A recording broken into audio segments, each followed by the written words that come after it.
Dad left everything to me, not you.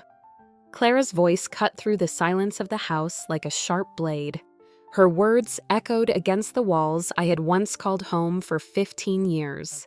I stood there still holding the funeral program of my husband Richard, wearing the same black dress from the service that had taken place just 3 days earlier. My chest ached with fresh grief, but the pain of Clara's accusation was almost unbearable. My name is Evelyn, and I am 59 years old. Until that moment, I had believed I knew my place in this family. Richard and I had been married for 15 years. When we met, he was a widower struggling to raise his daughter, and I was a woman trying to rebuild my life after loss. I stepped into Clara's world when she was only 13 after her mother's death. I cooked her meals, helped with schoolwork, and stayed up late to comfort her during those confusing teenage years. I never tried to erase her mother's memory. Instead, I tried to give her stability and care. Now, at 28, she stood before me with eyes filled not with sorrow, but with hostility, treating me as if I were an intruder who had stolen something from her. Richard left instructions about how things should be handled, I said quietly, attempting to keep my voice steady. Maybe we should sit down and talk about this calmly. There's nothing to discuss. Clara snapped, her face twisted in anger. The lawyer explained it all. The house, the accounts, the investments. Everything is mine. $7 million and you get nothing. Her cruelty stunned me. This was the same girl I had driven to school events, the same young woman I had guided through heartbreaks and celebrated achievements with. Where was the gratitude? Where was the bond I thought we had built? Clara, I am not trying to take anything away from you, I said, reaching out instinctively. I only thought we could work together to honor your father's memory and manage things properly. She recoiled from my hand as if my touch burned her. Work together. Don't fool yourself. You were just his second wife. I am his blood. I am his true family. You were convenient when he needed someone to cook and clean, but now that he's gone, you are no longer needed. Her words pierced me like knives. I had loved Richard deeply, and I believed he had loved me in return. Together, we had built a life filled with plans, shared dreams, and quiet joys. To be dismissed as a mere convenience felt like an insult to everything we had shared. Your father and I talked often about the future. I began trying once more to reach her, but Clara cut me off sharply. Stop calling him my father as if you have a claim on him. He's dead now, and his daughter inherits everything. That's how it works in real families. I felt tears threatening to rise, but I refused to let them fall in front of her. Her face was cold, her eyes calculating in a way I had never seen before. It was as if Richard's death had unlocked something hidden within her, a ruthless determination to erase me from the family narrative. I think you should read the will more carefully, I whispered. Clara laughed bitterly. I've read it. It all comes to me. The only thing you need to worry about is packing your things and leaving. I retreated to the bedroom Richard and I had shared. The scent of his cologne still lingered, and his reading glasses remained on the nightstand. Just 3 days ago, we had been talking about a trip to Europe for our anniversary. Now I was being told to vanish from the home we had built together. As I closed the door behind me, my hands trembled. The life I thought I had, the family I believed in, suddenly felt like a fragile illusion. And the girl I once considered my daughter had revealed herself as a stranger determined to cast me aside. The next morning, the quiet grief of the house was shattered by the sound of unfamiliar voices. Contractors wandered from room to room with tape measures and notepads. Clara had wasted no time. 3 days after her father's funeral, she was already planning massive renovations. I found her in the kitchen, surrounded by fabric samples and paint catalogs, speaking rapidly into her phone.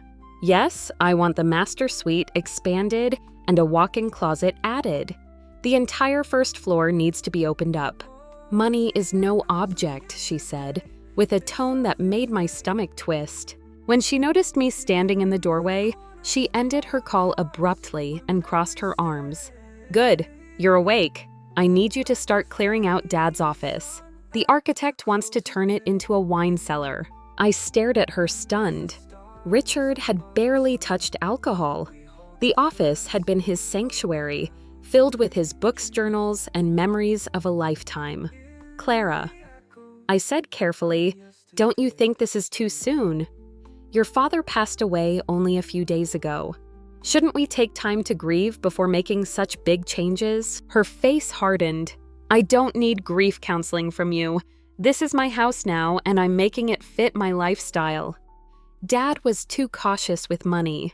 I intend to live differently."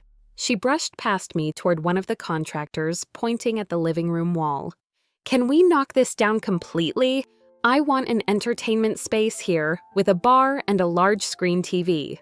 I stood frozen as she casually discussed destroying the very walls that held Richard's cherished photographs and the built-in shelves where he kept his financial journals.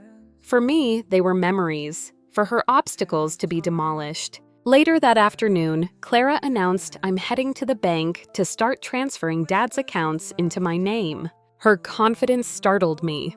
"Are you certain there won't be complications?" Richard always handled finances carefully, and he and I shared accounts. "It might not be as simple as you think." She gave me a condescending smile. "Evelyn, you clearly don't understand inheritance law. When someone dies, their children get everything. Stepmothers don't count." She pulled out a folder filled with documents. "Here, Dad's will, insurance policies, investment papers. It's all straightforward. $7 million directly to me." I noticed she had only selected certain papers, not the complete set of Richard's meticulous records. "Clara, are you sure you have everything? Your father was always thorough about legal matters." Her voice snapped like a whip. "Of course I do. Don't insult me." She turned her back and resumed her conversation with the contractors, dismissing me entirely. That evening, as noise echoed through the house with plans of marble countertops and luxury upgrades, I withdrew to Richard's study. His presence still lingered there, the faint scent of his cologne, the orderliness of his desk, the notebooks stacked with his precise handwriting. Sitting in his chair, I felt both comforted and unsettled. Richard had always spoken about preparing for the future. "Clara is young and impulsive," he had told me once. "I want to protect her from mistakes that could ruin her." At the time, I thought he was being overly cautious. Now, watching his daughter dismantle our life with reckless speed, I realized he had seen what I had refused to acknowledge.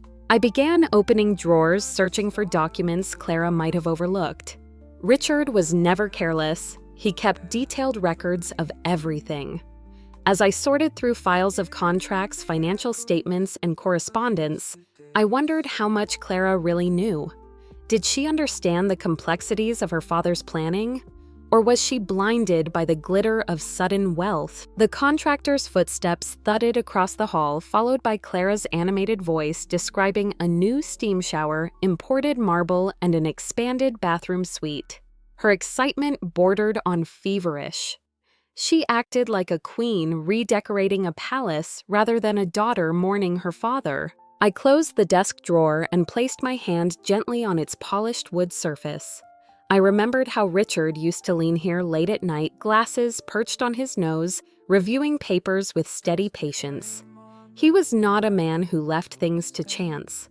The more Clara celebrated her inheritance, the more convinced I became that she had misunderstood or chosen to ignore his true intentions. As the evening wore on, laughter echoed from the kitchen, where Clara was on the phone with her friends. "Come by tomorrow," she said brightly. "I want you to see the house before the renovations start. This place is going to be spectacular. Dad would be proud."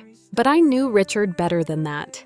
Pride for him came not from luxury or excess, but from discipline, foresight, and responsibility. Watching Clara, I couldn't shake the feeling that she was heading straight toward a disaster, one Richard had likely foreseen and tried to prevent. I spent that night in Richard's study, my heart heavy with both grief and suspicion. The sound of Clara's laughter drifted from the kitchen where she chatted on the phone with her friends. She spoke with the triumph of someone who believed she had conquered the world, boasting about renovations, vacations, and luxuries she would soon afford. But the more she bragged, the more convinced I became that something didn't add up. Richard had been meticulous about finances, thoughtful to a fault.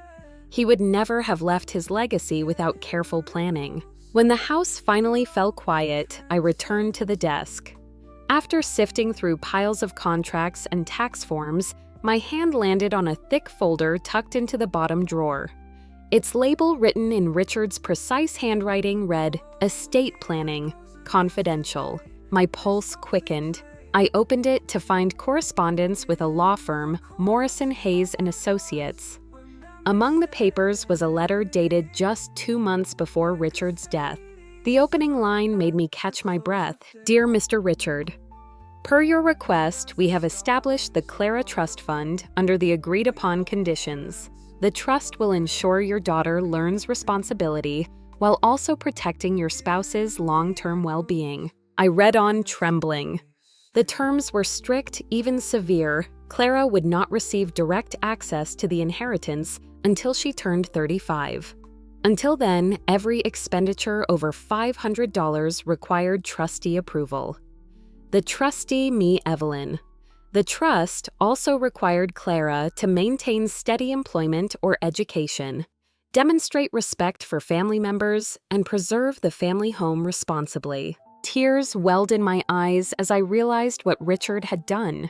He had seen Clara's recklessness, her hunger for instant gratification, and he had acted to protect both of us.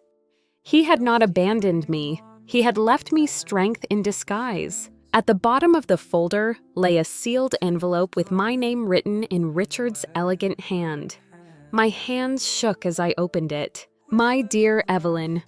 The letter began, "If you are reading this, then I am gone. And if I know Clara, she has probably already shown the impatience and cruelty I feared. I am sorry you must face this, but please know that I have made arrangements to protect you both. The trust will teach her what I never could, that wealth without character is meaningless. Be patient with her, but do not let her break you. You have more power than she realizes." I pressed the letter to my chest, overwhelmed by a mix of sorrow and relief. Richard had thought of everything. The next morning, I sat in the kitchen with a cup of coffee trying to steady myself. Clara entered radiant with smug energy, her phone pressed to her ear. "Yes, this is Clara," she said brightly. Then her face suddenly paled. "What do you mean, frozen? That can't be right. I'm the sole heir." I watched her expression shift from confidence to panic as she argued with the bank. "No, you don't understand," she insisted. "My father left me $7 million. The lawyer explained everything. "This must be a mistake." There was a long silence. Then Clara's voice cracked. "A trust." "What trust? The will said it all goes to me." Another pause, and her hand began to shake. "I need to come in immediately." She ended the call, her face flushed with anger. When she noticed me watching, her eyes narrowed. "You knew," she accused. "That's why you kept asking about conditions. You knew there was a trust." I calmly set down my coffee. I knew Richard would never leave matters so carelessly arranged. He wanted to protect us both. Within the hour, Clara was on the phone with Richard's attorney. I could hear her voice tremble as she said, "Mr. Morrison, I need to see you right away." "What do you mean Evelyn should come too? She's the trustee." Clara hung up her face, a mask of horror. Just then, the contractors re-entered the house, ready to begin tearing down the walls. "Miss Clara."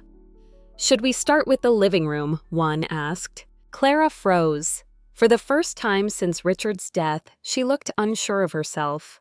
"How much will the renovation cost?" I asked quietly. $50,000, she whispered. "And how much money do you have in your personal account?" She lowered her eyes. $3,000. The contractor stepped forward. We'll need the first payment before we begin, $15,000 upfront. Clara's face crumbled. She had quit her job that very morning, confident she was now wealthy beyond measure. She had spent her savings on designer clothes and expensive deposits. Now, with her inheritance locked away, she had nothing. I turned to the contractors. Gentlemen, I'm afraid there's been a misunderstanding. The renovations must be postponed until financial matters are resolved. They left grumbling while Clara collapsed into a leather chair, her bravado shattered. That evening, we sat across from each other in the living room. I laid the trust documents on the table between us. Your father created this trust to ensure you learn financial responsibility, I explained. Until you turn 35, I control all access to the estate. Her face drained of color. 35. That's 7 years away. Yes. During that time, you'll receive a monthly allowance of $500. Anything beyond that requires my approval. Her lips trembled. But I already quit my job. I told my boss I was independently wealthy. I can't live on $500 a month. Then you will need to work again, I said gently. The trust was designed as supplemental income, not your only support. Her eyes filled with tears. What happens if I don't meet the requirements? If you fail, I said softly, the trust dissolves and all funds are donated to financial literacy charities. You would receive nothing. Clara looked stricken. She stood and walked to the window, staring out at the garden Richard had tended with care. For the first time, I saw something beyond arrogance in her eyes, fear, and maybe even regret. I've been horrible to you, she whispered. Yes, I replied calmly. You have. She turned back toward me, tears running down her cheeks. Can you ever forgive me? I didn't answer right away. Richard had given me both authority and responsibility. It wasn't about revenge. It was about guiding Clara toward growth. For the first time, she understood she wasn't the master of her father's fortune. She was a young woman who had to earn it. Over the following days, Clara's life unraveled further. The luxury car she had ordered was repossessed when she couldn't make payments. Credit card bills piled up. Friends who had once flocked to her wealthy lifestyle drifted away when they realized she couldn't afford her promises. Her once proud social circle turned into whispers of gossip, the spoiled daughter who had tried to evict her stepmother only to end up begging for approval. She was forced to move back into her childhood bedroom now. Under my oversight, living by the very house rules she had mocked. Every request from clothing to dining out had to be justified and approved. And though she hated it, she began to see that Richard's foresight was not cruelty, but wisdom. For me, the trust provided security. I signed the lease on a comfortable apartment, my expenses covered by Richard's provisions. Yet, I remained in the house often, guiding Clara as best I could. It was not easy. She resisted, argued, and resented me, but slowly cracks of humility began to show. Richard had given me the power to protect her from herself and to teach her the lesson she most needed: wealth means nothing without character. And as I watched Clara struggle, stumble, and slowly learn, I realized that sometimes the most profound justice is not punishment, but transformation. The days that followed the discovery of Richard's trust marked the unraveling of everything Clara thought she controlled. Overnight, she went from a triumphant heiress planning lavish renovations to a young woman stranded without income, stripped of her illusions of power. The house that she had declared hers alone became a place of quiet humiliation, with every corner reminding her of decisions she could no longer afford. At first, Clara resisted the reality. She made frantic phone calls to the attorney, pleading for exceptions. She stormed into the bank, insisting there must have been a clerical mistake. But each door she tried slammed shut, with the same answer: the trust is binding. Richard's meticulous planning had left no room for loopholes. The luxury car Clara had ordered, an imported vehicle she believed would symbolize her new life, was repossessed before it ever reached the driveway. Credit card companies called relentlessly, demanding payment for charges she had made in anticipation of wealth she could not touch. Contractors she had hired spread gossip in town about how the rich daughter had canceled renovations because she couldn't pay. Worse still was her social downfall. Friends who had celebrated her inheritance drifted away when they realized the champagne had run dry. Invitations ceased. Parties moved on without her. Soon, whispers began circulating Clara, the spoiled child, who had tried to evict her grieving stepmother, only to discover she needed her permission for every cent. Evelyn watched quietly as events unfolded. It wasn't satisfaction she felt, though she could not deny a certain grim justice in seeing Clara's arrogance collapse. Instead, it was a sober awareness of the weight Richard had left her to carry. Trustee was not just a title, it was a responsibility to guard Clara from self-destruction while also safeguarding his memory. One evening, Clara sat at the kitchen table, her face pale and exhausted. She pushed away a pile of unpaid bills and whispered, "I can't do this." "You can," Evelyn replied calmly, "but not the way you've lived until now. You need to rebuild, work, learn to budget, earn the respect your father hoped you would." Clara's eyes filled with tears. "I ruined everything. I quit my job because I thought I was above all that. Who's going to hire me back?" "You will have to start small," Evelyn said gently. "Your father knew this might happen. That's why he built the trust, to give you the chance to grow." Reluctantly, Clara applied for jobs. With her impulsive resignation and lack of references, she found only entry-level positions. The salaries were meager, barely covering her daily needs. For anything more, she had to request Evelyn's approval. Each time she came forward, sometimes for a new coat, sometimes for money toward bills, her voice carried less arrogance and more humility. It was not an easy transition. There were still flare-ups of resentment, sharp words born of pride. But beneath them, Evelyn began to see something shift. Clara was learning painfully and slowly that dependence on wealth was not the same as independence. For Evelyn, life also changed. The trust guaranteed her housing, healthcare, and financial security. She signed the lease on a comfortable apartment nearby, free from the fear of eviction that Clara had once hurled at her. Yet she spent much of her time in the old house, partly because it was Richard's home and partly because Clara still needed guidance she was too proud to ask for directly. Richard's presence lingered everywhere. His books remained on the shelves, his garden continued to bloom, and his carefully written documents now served as the framework for their lives. Every time Evelyn enforced a condition of the trust, she felt as though she were carrying out his wishes. One night, Clara knocked softly on Evelyn's door. She looked younger, almost like the teenager Evelyn had once comforted through heartbreak. "I know I've been cruel to you," she said, voice trembling. "I thought if I pushed you away, I'd have all of Dad to myself. But now I see, he trusted you more than me." Evelyn studied her carefully. "He trusted me to guide you. That's not the same as loving you less." Tears slid down Clara's cheeks. "Do you hate me for what I said? For how I treated you?" "No," Evelyn answered softly. "I pity you, and I hope someday you'll forgive yourself." It was a fragile moment, but a real one. For the first time, Clara's defenses cracked. She wasn't the triumphant heiress anymore. She was a daughter struggling to reconcile who she had become with who her father had hoped she would be. Months passed. Clara adjusted, albeit grudgingly, to her new circumstances. She worked at a modest job, endured the whispers of gossip, and paid her bills carefully. Sometimes she stumbled spending beyond her means, or lashing out at Evelyn in moments of frustration, but she no longer lived in the feverish delusion of wealth without effort. Evelyn, too, found herself changing. What began as a duty became a strange form of companionship. Though their relationship was far from warm, it was no longer defined solely by hostility.